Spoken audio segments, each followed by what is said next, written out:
Trail Town communities, the Cayuga County communities. 3 towns in one. Wow, historic. All right, so you are in Montezuma, New York. We are right by the Seneca River. You probably saw the wildlife refuge as well. So Montezuma is within the Montezuma marshes. These are kind of left over by the Ice Age, sort of. It's where Cayuga and Seneca Lake drain out through. These are much more extensive marshlands, the ancestral homes of the Gayagohonyo, or Cayuga. Gayagohonyo means people of the swamp.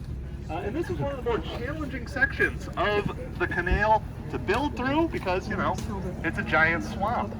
So the ground was pretty soft, and also mosquitoes were here, and malaria was endemic. So a lot of canal workers would get sick doing this. Legend has it that in 1810, when the Canal Commission was coming through, that's all the high and mighty folks of New York who planned out the canal, they were saved from the malaria because the thick cloud of cigar smoke that constantly surrounded their boat. But the canal workers were not so lucky. Instead, they would make what were called Genesee necklaces, which was like burning organic material that they would wear around their necks, which would, they thought, ward off the bad air. That's what malaria means. They thought that's how it would spread. That's not how malaria spreads, but it also kept the mosquitoes away. So that is how malaria spreads. Anyway, behind me you'll see this lovely mural. And I want to talk about the guy who's right in the middle, who is one of my favorite characters in the history of the canal, Comfort Tyler. Comfort Tyler was born in Connecticut. He was a veteran of the Revolutionary War, and he first moved to Salt Point on Onondaga Lake, and he's often credited as the first white man to boil a kettle of salt in what would eventually become Syracuse. However, that's not true. There were Jesuits like 100 years before. Anyway, first after the Revolution, so whatever. And he soon became pretty prominent in Onondaga County. He was a sheriff, its county clerk, and eventually was elected to the New York State Assembly. There he met another up-and-coming political star, a man by the name of Aaron Burr. Yes, all right, everyone's favorite morally gray musical character. Anyway, and he became friends with Aaron Burr. Aaron Burr actually had an imprint on this area as well. We just rode past the head of Cayuga Lake earlier. He at one point built a large bridge, the largest bridge in North America. His company helped build across Cayuga Lake at one point. I could tell you a lot about Aaron Burr. He's a cool guy, sort of. But then he famously shot Alexander Hamilton, which kind of ended his political career, at least in the United States of America. And Aaron Burr said, what if I made a new country, perhaps?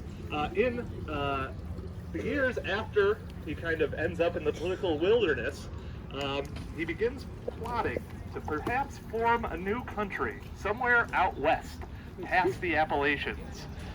It's unknown where exactly, whether it was going to be in Louisiana, in like Kentucky, or out in Texas.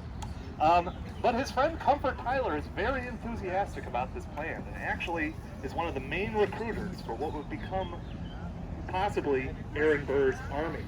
However, they're caught, and Aaron Burr is charged with treason. So too is Comfort Tyler, in fact. Burr's the only one who goes to trial, though.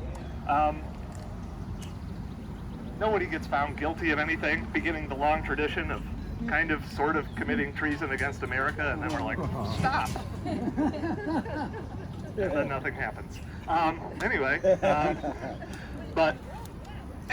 that did make it so Comfort Tyler had to leave Syracuse, and he comes out here in exile to the swamps of Montezuma, and sets up shop here, becomes a prominent member of this community as well.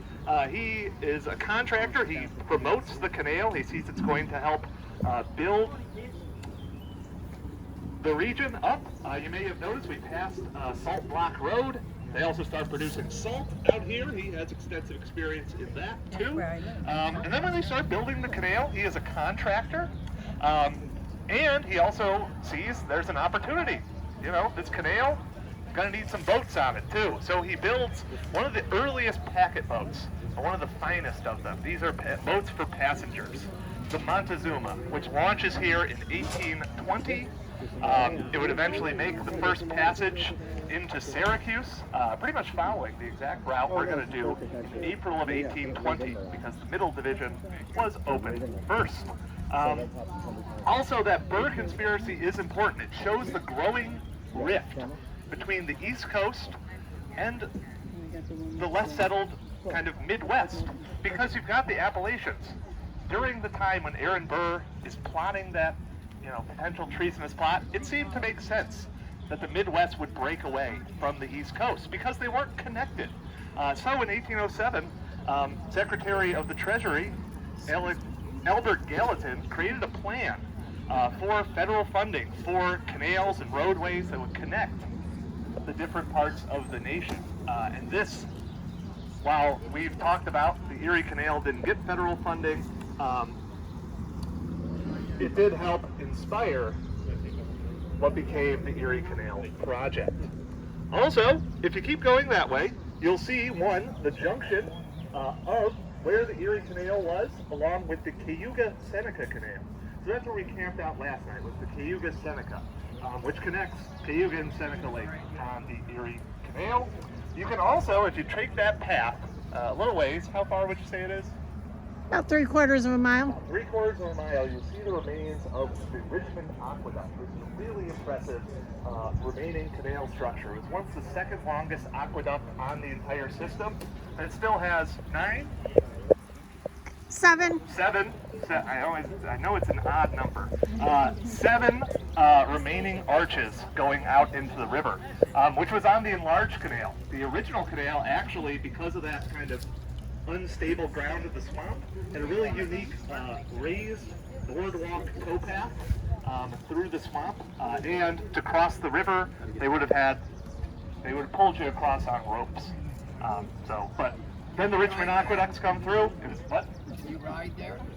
Yeah, I think you can. You can ride a bike. Right Yep. down there? Yep. Yeah, it's really cool. It used to span 840 feet. Anyway, and so this is Montezuma.